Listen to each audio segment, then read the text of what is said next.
Et bonjour à tous, je suis ravi de vous retrouver pour cette dernière recette de Noël, donc dans 4 jours c'est Noël. Aujourd'hui on va cuisiner une bûche de Noël. Alors on commence tout de suite par la mousse au chocolat. On va couper 125 grammes de chocolat noir, donc là j'ai 200 grammes. Si mes souvenirs en maths sont bons, là on a 125.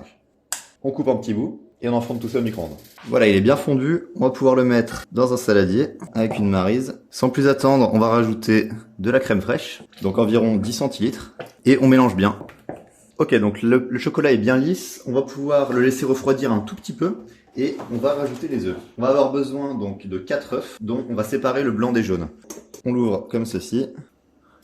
Et le jaune, on l'ajoute directement au chocolat. Mélangez-le directement parce que sinon le jaune risque de cuire si votre chocolat n'est pas tout à fait tiède. Et on passe à l'œuf suivant. Voilà, les 4 jaunes ont été incorporés et on a nos 4 blancs d'œufs. Maintenant, on va monter les œufs en neige. On ajoute simplement une pincée de sel. Donc avec un fouet si vous avez la motivation. Sinon, si vous êtes un flemmard comme moi, un fouet électrique. Et on va avoir donc des blancs bien fermes. On va commencer par incorporer un premier tiers dans le récipient et ensuite on viendra transverser le reste dans le plus gros. Donc on prend un premier tiers et on vient incorporer le tout très délicatement. Voilà, comme ça, on entoure les blancs d'œufs. Voilà, le premier tiers incorporé. Maintenant, on vient verser ça avec les autres blancs. Et on répète la même opération, on vient incorporer. Voilà, donc vous voyez qu'on a une mousse au chocolat bien aérienne. Elle est un tout petit peu liquide, on va la laisser bien prendre au frigo. Alors maintenant, on va s'attaquer au biscuit. Donc pour ça, on a pesé 115 grammes de sucre.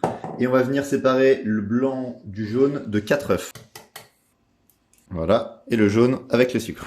Alors maintenant, on mélange les jaunes avec le sucre. Voilà, comme ceci. Et encore une fois, on va monter les blancs en neige, donc avec un fouet à la main ou avec un fouet électrique. Voilà, les blancs sont montés en neige. En parallèle de ça, j'ai préchauffé mon four à 180 degrés. Donc ici, on a 120 grammes de farine qu'on va ajouter au jaune d'œuf. Voilà, petit à petit, hein, on peut l'ajouter en 3 fois. Quand ça devient trop épais, on peut passer à la maryse. Et on va incorporer le premier tiers des blancs en neige. Donc comme avec la mousse tout à l'heure. Et on incorpore gentiment. Voilà, le premier tiers est incorporé. Ouais, la pâte va devenir de plus en plus crémeuse. Ok, donc la pâte à biscuits est finie. Maintenant, on va le faire cuire. Donc on prend une plaque de cuisson, on met une feuille de papier cuisson dans le fond, et on va venir étaler notre biscuit à peu près sur cette surface-là. Première étape, avant ça, on va venir mettre des amandes effilées dans le fond de notre plaque. Voilà. Maintenant, on vient verser notre pâte à biscuits dessus. Voilà. Et maintenant, on vient l'étaler sur les amandes à peu près sur 2 cm d'épaisseur. Maintenant, ça part au four. Donc pendant 10 minutes à 180 degrés. Ok, pendant que la pâte cuit, on va venir éplucher nos poires. Donc on a 3 poires William comme ceci. On va venir simplement les peler. Maintenant, on prend un couteau. On va venir les couper en lamelles. Donc déjà en 2. Et on vient les trancher. On met de côté et donc ça, ce sera une des couches de notre bûche. On va pouvoir sortir le biscuit du four. Donc comme vous voyez, plein de petites bulles se sont formées. On va prendre un moule à cake dans lequel on va disposer une feuille, alors soit d'alu, soit de film plastique en chemise comme ça. On va venir faire le montage dans le moule, donc avec nos différentes couches. Et ensuite, on viendra replier et laisser figer au frigo. Première étape, il va falloir découper notre biscuit. Donc on va le couper en 3. Et on va venir en placer une dans le fond de notre moule à cake. Les amandes, il faut les orienter vers le haut, comme ceci. Perfecto. Faut bien tasser, on va faire beaucoup de couches. Ensuite, on va venir mettre 2 bonnes cuillères de mousse au chocolat pour commencer. Voilà, on répartit comme on peut. On n'oublie pas le plus important, la générosité. On va pouvoir rajouter des lamelles de poire. Voilà, on fait des rangées. Voilà, impec. On rajoute de la mousse au chocolat.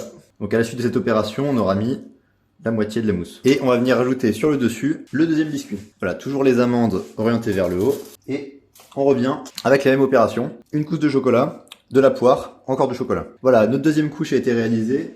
Et maintenant, on vient mettre le biscuit final. On peut le mettre amande vers le bas cette fois-ci. Maintenant, on rabat. Voilà.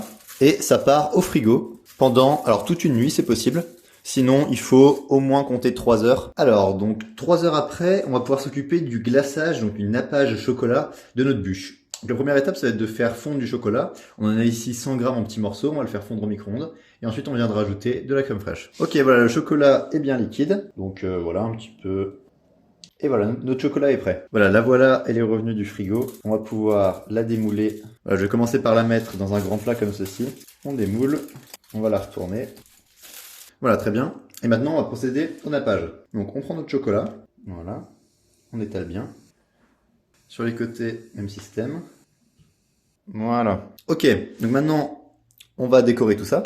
Alors, ce que j'aime bien faire pour décorer un plat de manière générale, c'est rappeler les ingrédients dont on s'est servi pour faire le plat. Donc là ici, le reste des poires, je les ai coupés en une petite brunoise. Et en fait, on va pouvoir peut-être un petit peu les disposer comme ça sur la bûche. Si vous reste des amandes, n'hésitez pas à en mettre. On peut venir mettre éventuellement des petits carrés comme ceci.